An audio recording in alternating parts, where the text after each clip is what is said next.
క్రొత్త నిబంధన గ్రంథంలోని 25వ పుస్తకము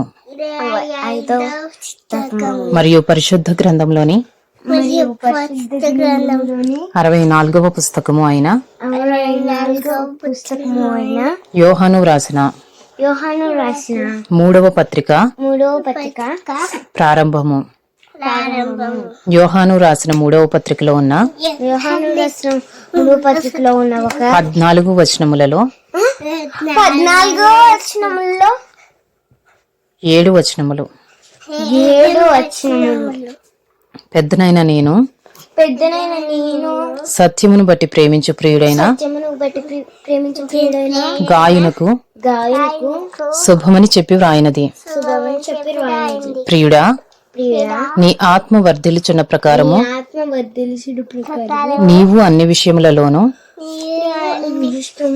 వర్ధిల్లుచు సౌఖ్యముగా ఉండవలనని ప్రార్థించుచున్నాను.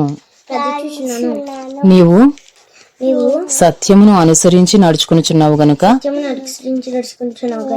సహోదరులు వచ్చి నీ సత్య ప్రవర్తనను గూర్చి సాక్ష్యము చెప్పగా విని బహుగా సంతోషించితిని.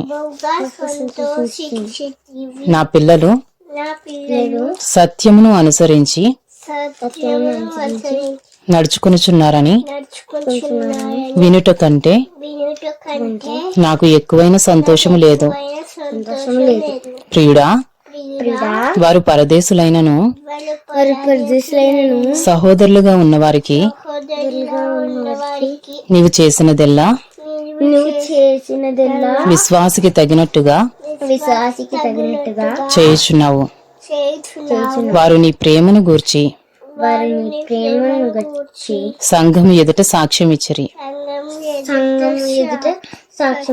వారు అన్యజనుల వలన ఏమియూ తీసుకొనక ఆయన నామము నిమిత్తము బయలుదేరి గనుక దేవునికి తగినట్టుగా నీవు వారిని సాగనంపిన ఎడల నీకు యుక్తముగా ఉండును. 3 John chapter 1 1-7. The elder to the beloved guys, whom I love in truth. Beloved, I pray that all may go well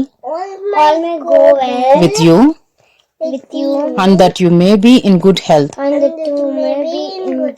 as it goes well with your soul. For I rejoiced greatly when the brothers came and testified to your truth, as indeed you are walking in the truth. I have no greater joy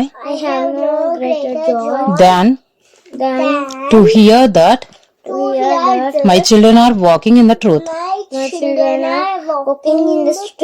Beloved, it is a faithful thing you do in all your efforts for these brothers,